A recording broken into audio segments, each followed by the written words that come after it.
प्रभु का धन्यवाद हो, हालेलुया। सचमुच वो महान और अद्भुत परमेश्वर है। उसने हमसे पहले ही चेतावनी दी है कि जागते रहिए। आज का समय है जागने का, और जो नहीं जागेगा उसका क्या होगा आप अच्छे से जानते हैं। नहीं जानते हैं तो परमेश्वर का आत्मा आपको सिखाएगा कि जागना क्यों आवश्यक है। जागते रहिए, जिसके कारण हम प्रभु में बने रहेंगे, हम प्रभु को जानते रहेंगे, प्रभु की आत्मा के अनुसार चलते रहेंगे, और प्रभु हमें बनाता रहेगा और हम बहुत सा फल लाएंगे। इसलिए हमें जागना आवश्यक है। और हम जागते रहिए, जैसे कि वचन में लिखा है मत्ती की किताब 42 पद, उसमें लिखा है, इसलिए जागते रहो क्योंकि तुम नहीं जानते कि तुम्हारा प्रभु किस दिन आएगा।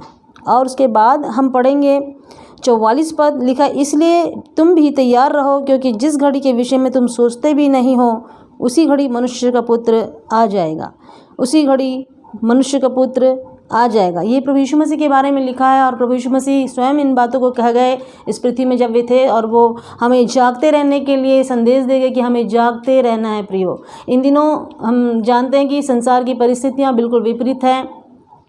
कई सारी परेशानी, कई सारी विपत्ति, कई सारी युक्तियाँ और कई सारी बातें जो कि बाइबल के अनुसार है, परमेश्वर का वचन जो कि पूरा होता जा रहा है। और इस समय ही लोगों का प्रेम कम हो जाएगा, विश्वास कमज़ोर पड़ जाएगा और जागते नहीं पाए जाएंगे। इसलिए प्रियो, हमें परमेश्वर के साथ संगति करना बहुत आवश्यक है। हमें जागते रहने की ज़रूरत है, जो कि आज के समय में हमारी बोलना चाहिए बहुत ही ज़्यादा ज़रूरत और आवश्यकता है कि हम जागते रहें।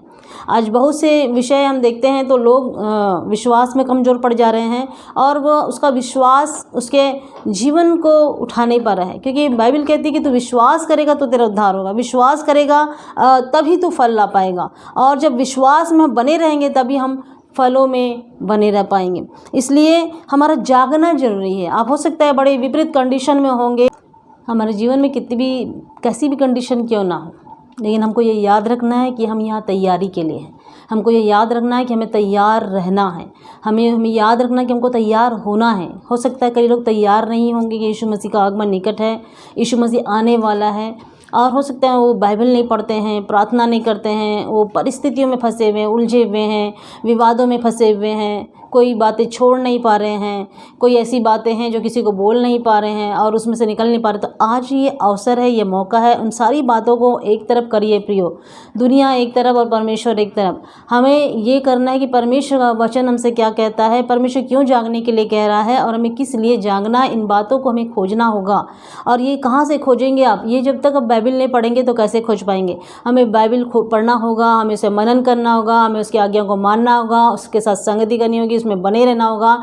ये हमारा जागना होगा। जब हम जागेंगे तो हम फल लाएंगे। अब जब जागेंगे तो हम तैयार हो जाएंगे। हम जब जागेंगे तो हम परमेश्वर को सुन पाएंगे। हम जब जागेंगे तो हमारी आंखें उसे देख पाएगी। हम जब जागेंगे तब हम परमेश्वर की स्तुति और महिमा करते हुए पाए जाएंगे। जब हम जागते रहेंगे तो चोर को आप अंदर घुसने नहीं देंगे। जब आप जागते रहेंगे तो कोई भी युक्तियां आपको अटैक नहीं कर सकती है। जब आप जागते रहेंगे मसीह में, मसीह के वचन में, मसीह के विश्वास में, मसीह के प्रेम में, मसीह के साथ, तो प्रियो क्या ही भली और सुहानी बात होगी कि आपके जीवन से परमेश्वर की महिमा होगी। परमेश्वर आपको इस्तेमाल करेगा।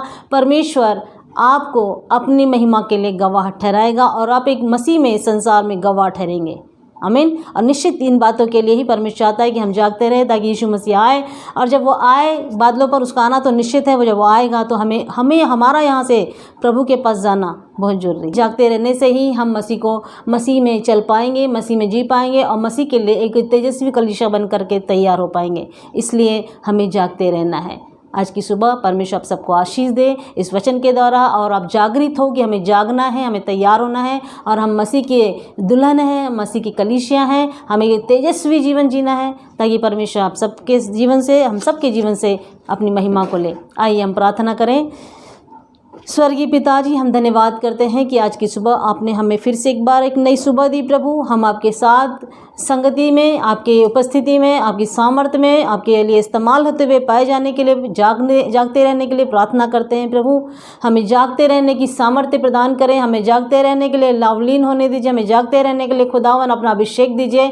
हमसे बातचीत कीजिए, पवित्र आत्मा की उपस्थिति दीजिए। परमेश्वर के संग संग चलते रहने की प्रभु परमेश्वर अपनी उपस्थिति दीजिए। पिता, अपना वचन का आज्ञाकारी बनाए प्रभु जी। हमें भयवाह जीवन दीजिए जिससे हम अपने परमेश्वर की सच्चाई से, आत्मा से जय जयकार कर सके, उसकी तारीफ और बड़ाई कर सके। ऐसा अनुग्रह मांगती हूँ। आज की सुबह जो कोई परेशान है, जो कोई दुखित है, जो कोई चिंता में है, जो कोई तकलीफों से लड़ रहा है, प्रभु यीशु मसीह के नाम में जागते रहने की आत्मा उन पर काम करे, वो अभिषेक काम करे प्रभु जी, और तमाम परिस्थितियों को तोड़ते हुए वो आगे बढ़ने वाले हो जाए। प्रभु यीशु मसीह के नाम में छुटकारा दीजिए। जो शरीर में परेशान है और प्रभु जी हॉस्पिटल में है, तकलीफ में है, प्रभु उन्हें चंगा कीजिए, उन्हें छूकर चंगाई दीजिए पिताजी।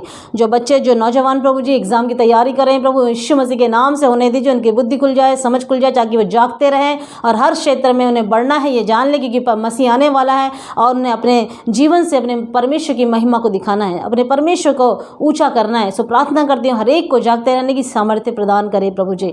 धन्यवाद करते पिता, हर एक को जो इस पृथ्वी पर है आपका जन है खुदा और आप में बना हुआ है प्रभु जी, आपने जागता रहता है, इसके लिए धन्यवाद करती हूँ। और जो नहीं जागते हैं प्रभु उन्हें भी छूकर चंगाई दीजिए प्रभु, ताकि वो लहू बहने वाली स्त्री के समान जागते रहे और आपकी महिमा का कारण बन जाए।